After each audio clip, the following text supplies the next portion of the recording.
নমস্কার বন্ধুরা, green gardener চ্যানেলে সবাইকে স্বাগত জানাচ্ছি। তো বন্ধুরা, বেল ফুলের ওপর একটি ভিডিও নিয়ে এসেছিলাম আগেই। দেখেছিলেন কিভাবে তার প্রুনিং করতে হয়, কিভাবে খাদ্য প্রয়োগ করতে হয়। আপনারা দেখেছিলেন যে সেই ভিডিওটা।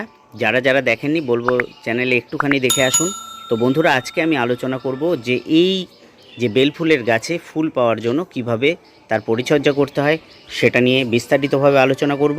তো বন্ধুরা দেখুন, যেটা করতে হবে সেটা হলো সবার আগে যেটা প্রয়োজন, দেখুন এই ফুলটা ফুটে গেছে এবং পাশে একটা দেখতে পাচ্ছি আমরা ফুলের বৃন্ত পড়ে রয়েছে। আমরা কি করব, এইখান থেকে কেটে দেবো। এরমভাবে কেটে দিলে কি হবে, নতুন নতুন স্প্রাউটিং শুরু হবে এবং সেই নতুন ডালে কিন্তু ফুল আসবে। আমরা প্রত্যেকটা এই রকম ডাল কেটে দেবো, বৃন্ত কেটে দেবো। আর যেটা করতে হবে সেটা হলো যে যদি আমরা শুকনো ডাল দেখি সেগুলো কিন্তু কেটে দিতে হবে। তো বন্ধুরা দেখতে পাচ্ছেন যে আমার এই গাছগুলো একটু মাটির প্রয়োজন, মাটিগুলো দিতে হবে। আর যেটা করব আমরা এই সময় আমরা মাসে দুবার করে সর্ষের খোল দেবো, মাসে দুবার করে, তাহলে কিন্তু হবে। সর্ষের খোল কিভাবে দেবেন সেটা আপনারা সবাই জানেন যে প্রথমে 1 লিটার জলে 100 গ্রাম এবং তারপরে তার সাথে আবার 9 লিটার জল মিশিয়ে টোটাল 10 লিটার করে আমরা গাছের গোড়ায় গোড়ায় দিয়ে দেবো।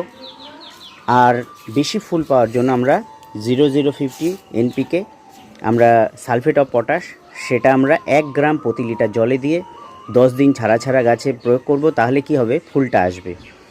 আর যেহেতু এই গাছ নতুন ডালে ফুল আসে, তাই গাছে গ্রোথ আনার জন্য আমরা হিউমিক অ্যাসিড প্রয়োগ করতে পারি গোড়ার মাটিতে, কিংবা আপনারা ওই সর্ষের খোল দিলেও কিন্তু তাতে আমাদের অনেকটাই কাজ হবে। দেখুন, আমি গাছে কোনো রাসায়নিক সার প্রয়োগ করিনি। মিশ্র খাবার গরমে আর দেব না, একবার প্রয়োগ করেছিলাম, আবার দেব ঠিক বর্ষার আগে আগে। কারণ এই গরমে যদি আমি মিশ্র খাবারটা দিই সেক্ষেত্রে যেটা সমস্যা হবে সেটা হলো গাছের রুটগুলো পচিয়ে দেবে, প্রচণ্ড হিট জেনারেট করে। আপনারা জানেন যে মিশ্র খাবারে, তার জন্য আমরা কি করব, সেই মিশ্র খাবারটা যদি কারো তৈরি করা থাকে অল্প পরিমাণে দিতে পারেন, বেশি দেব না, বেশি দিতে বারণ করব। সেক্ষেত্রে আপনার সমস্যা হবে গাছের। তো এই গাছগুলো সহজেই কিন্তু যে কোনো নার্সারিতে পেয়ে যাবেন, 20 থেকে 30 টাকার মধ্যে আপনারা খোঁজ করলেই পাবেন। রাইবেলি গাছ, অসম্ভব সুন্দর এই ফুলটি এবং তেমন সেন্ট। আমি তো এখনই চারিদিকে গন্ধ পাচ্ছি আর কি। এটা রাত্রেবেলায় ফোটে, রাত্রেবেলায় সবথেকে বেশি গন্ধ ছড়ায় আমরা জানি এই বেল ফুলের গাছ। তো বন্ধুরা, এইভাবে যত্ন করুন, বিশেষ কিছু লাগবে না, শুধু গাছের গ্রোথের দিকে একটু খেয়াল রাখবেন, তাহলে কিন্তু হবে। দেখুন, আমি একটু ভালো করে দেখাই। দেখুন, এই যে নতুন ডাল, তাতে কিন্তু ফুল চলে এসে, প্রত্যেকটা নতুন ডালে ডালে ফুল। তো বন্ধুরা, আজকের মতো এইটুকুই।